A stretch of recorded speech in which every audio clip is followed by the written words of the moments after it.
नमस्कार, स्वागत है आपका द न्यूज पर। मैं हूं आपके साथ शेरन। अपने रोहिंग्या वोट बैंक को खुश करने के लिए ममता बनर्जी ने बंगाल में बांग्लादेश को लेकर दिया था बयान, जिस बयान को लेकर अब बांग्लादेश की तरफ से आई है टिप्पणी कि ममता बनर्जी को ही लग चुकी है फटकार। जी हाँ, दरअसल आपके लिए बता दें कि ममता बनर्जी का एक ऐसा बयान जिसको लेकर अब भड़क उठा है बांग्लादेश और प्रधानमंत्री नरेंद्र मोदी के लिए लिखी गई है चिट्ठी। दरअसल आपके लिए बता दें कि इन दिनों जिस तरीके के हालात बांग्लादेश में हैं और बांग्लादेश के ही लोगों को लेकर ममता बनर्जी ने की थी टिप्पणी, और ममता बनर्जी ने कहा था कि बांग्लादेश में नौकरी कोटा और संभावित मानवीय संकटों को लेकर चल रहे हिंसक प्रदर्शन के बीच में जो लोग असहायक है या फिर जो लोग प्रभावित हैं, हम उन लोगों को आश्रय देंगे। और ममता बनर्जी के द्वारा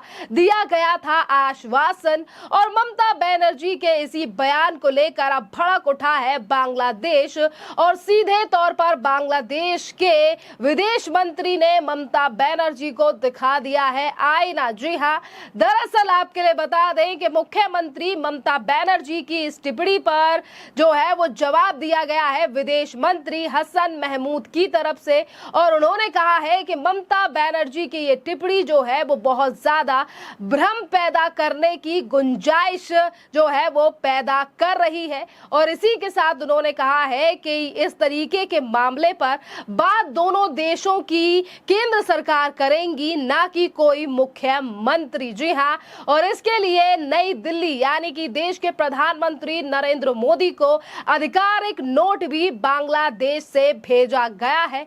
और इसी के साथ एक बयान भी सामने आया है महमूद हसन का, जो कि बांग्लादेश के विदेश मंत्री हैं। उन्होंने कहा है कि पश्चिम बंगाल के मुख्यमंत्री के प्रति पूरे सम्मान के साथ, जिनके साथ हमारे बहुत करीबी रिश्ते हैं, हम ये स्पष्ट करना चाहते हैं कि उनकी टिप्पणियों में भ्रम की बहुत ज्यादा गुंजाइश है। इसीलिए हमने भारत सरकार को एक नोट दिया है और इस पूरे मामले पर दोनों सरकारें मिलकर बात करेंगी। देखिए, जहां एक तरफ ममता बनर्जी अपने वोट बैंक को खुश करने के लिए ये कह रही थी कि बांग्लादेश के असहाय लोग हैं, प्रभावित जो लोग हैं, हम उनके लिए जगह देंगे, पर यही ममता बनर्जी का बयान जो है वो ममता बनर्जी के ऊपर भारी पड़ गया है। जिस तरीके से ममता बनर्जी ने वहां के लोगों की मदद करने की बात कही थी, क्योंकि देखिए, ममता बनर्जी एक राज्य की मुख्यमंत्री हैं और उनका केंद्र सरकार या फिर विदेश मंत्रालय से कोई लेना देना नहीं है, जिसको लेकर लगातार सवाल जो है वो उठ रहे हैं। और इसी के साथ आपके लिए बता दें कि ममता बनर्जी ने यह भी कहा था कि ऐसा इसीलिए है क्योंकि अशांति वाले इलाकों के आसपास के इलाकों में शरणार्थी बसाने के लिए जो है संयुक्त राष्ट्र का यानी कि प्रस्ताव है।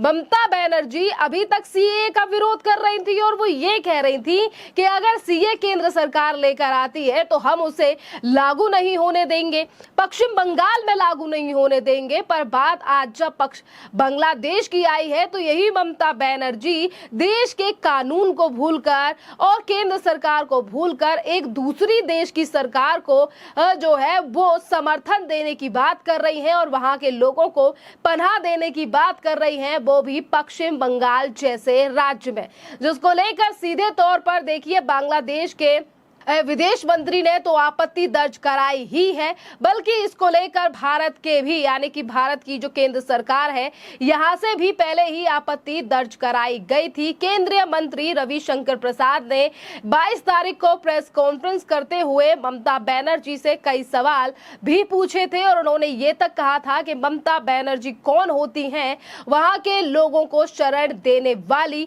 क्योंकि ममता बनर्जी का विदेश मंत्रालय या फिर केंद्र सरकार से कोई लेना देना नहीं है और ना ही तो ममता बनर्जी कोई केंद्रीय मंत्री हैं। और इसी के साथ राहुल अखिलेश और ममता बनर्जी के बयान को लेकर कई सवाल रविशंकर प्रसाद के द्वारा पूछे गए थे। सुनिए क्या कह रहे हैं केंद्रीय मंत्री रविशंकर प्रसाद ममता बनर्जी के इन तमाम बयानों पर, जिस पर ममता बनर्जी ने की थी ध्रुवीकरण करने की राजनीति और कहीं ना कहीं बांग्लादेशी लोगों को बसाने की यानी कि पश्चिम बंगाल में बसाने की कोशिश। ममता जी ने कहा है कि जो बांग्लादेश में हो रहा है तो वो अपने दरवाजे खुले रखेंगी और किसी को भी बंगाल में आने देंगी। बांग्लादेश के लोग हमारे दरवाजे खटखटाएंगे तो जरूर शरण देंगे। आज के अखबार में भी Mamata will give shelter if anyone from Bangladesh knocks on our door. Mamata ji, आप वही हैं जिन्होंने सीएए के बारे में कहा था कि हम किसी भी हिंदू, सिख, पारसी या क्रिश्चियन शरणार्थी को जो हिंसा से पीड़ित होकर बंगाल में आएंगे उनको घुसने नहीं देंगी। ममता जी ने सीएए का हमेशा विरोध किया है, जबकि सीएए का कोई संबंध भारत के नागरिकों से बिल्कुल नहीं था, क्या हिंदू क्या मुस्लिम। तो एक तरफ जो अल्पसंख्यक हिंदू या क्रिश्चियन या सिख या पारसी, चाहे बांग्लादेश हो या पाकिस्तान हो, अफगानिस्तान हो, वहाँ अपने आस्था के कारण विक्टिमाइज होते हैं, पीड़ित होते हैं, उनको स्थान नहीं देंगी। और आज कह रही हैं कि जो भी आएगा उनको हम बसाएंगे। इसका मतलब क्या है? दूसरी बात, बार बार ममता जी और अखिलेश यादव भी थे और राहुल गांधी ये संविधान की बात करते हैं। संविधान में आपको यह अधिकार है क्या? यह अधिकार भारत सरकार का है, केंद्र सरकार का है। आप भी केंद्र में मंत्री रही हैं। This power does not belong to the state government at all. किसको नागरिकता देनी, किसको बसाना, किसको नहीं बसाना। और ममता जी को मैं थोड़ा याद दिलाना चाहूंगा, 71 का वॉर हुआ था तो उस समय भी तत्कालीन केंद्र सरकार ने फैसला किया था कि जो विस्थापित आए थे उनको हम बसाएंगे, क्योंकि वहां विक्टिमाइज हो रहे थे। बांग्लादेश का इंटरनल मैटर है, सेटल हो जाए, हम सभी इसका आग्रह करेंगे, हमें उसमें नहीं पड़ना है। लेकिन एक मुख्यमंत्री सीधा घोषणा करे, इसका मतलब क्या है?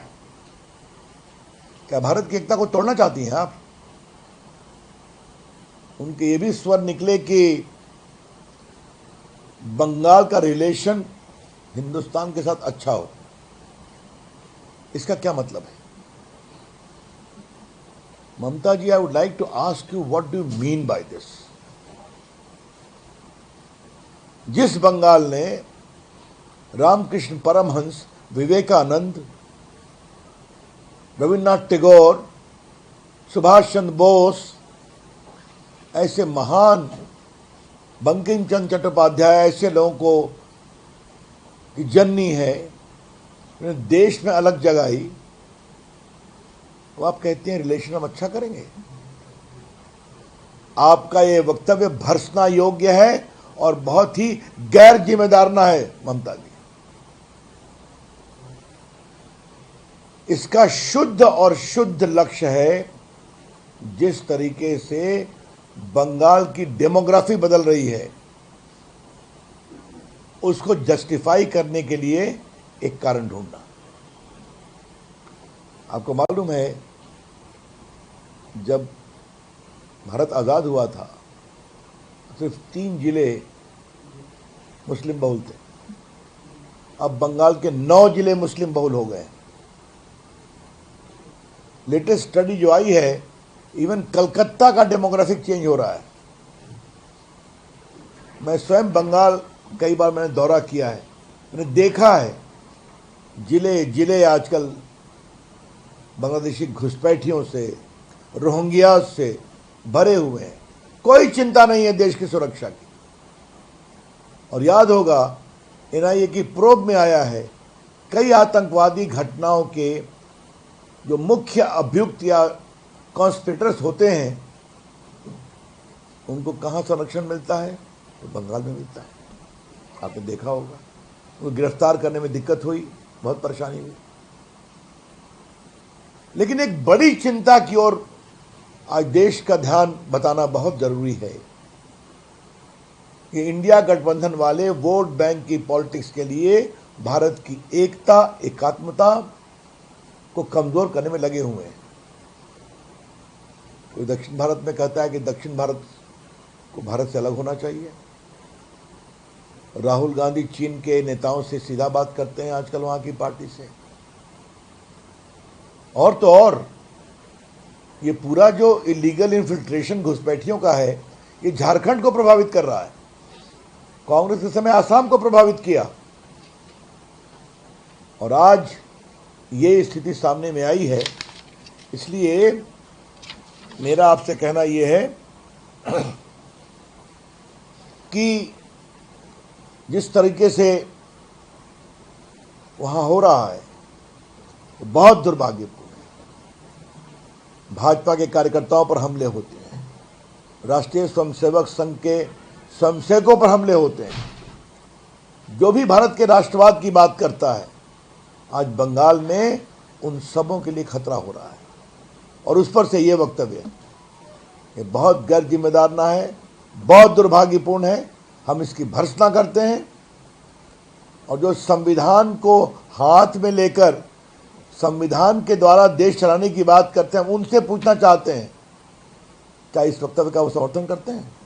देखिए, एक तरफ तो आपने सुना कि किस तरीके से रविशंकर प्रसाद ने ममता बनर्जी से ये तमाम सवाल पूछे हैं, तो वहीं दूसरी तरफ ममता बनर्जी यानी कि इंडिया अलायंस की सहयोगी समाजवादी पार्टी ने भी अब ममता बनर्जी का समर्थन इस पूरे मामले पर करने से मना कर दिया है। जी हाँ, दरअसल समाजवादी पार्टी के प्रवक्ता फखरुल हसन चंद का भी बयान जो है वो इस पूरे मामले पर सामने आया है और उन्होंने कहा है कि ये देश का मुद्दा है, ये केंद्र सरकार का मुद्दा है, केंद्र सरकार ही इस मुद्दे को संभालेगी, क्योंकि विदेश मंत्रालय अच्छी तरीके से जानता है कि किस तरीके से इन चीजों को संभालना है, तो इस पर राजनीति नहीं होनी चाहिए। यानी कि ममता बनर्जी की ध्रुवीकरण की राजनीति करना आज उन्हीं पर भारी पड़ गया है, क्योंकि जिस देश को लेकर कही उन्होंने बात, आज उसी देश ने दिखा दिया ममता बनर्जी के लिए ठेंगा। तो वही दूसरी तरफ इंडिया अलायंस के नेता भी आज ममता बनर्जी के बयान को लेकर पल्ला झाड़ते हुए दिखाई दे रहे हैं। खैर, इस पूरे मामले पर आपकी जो भी राय हो, आप हमें कमेंट कर जरूर बताइए। धन्यवाद।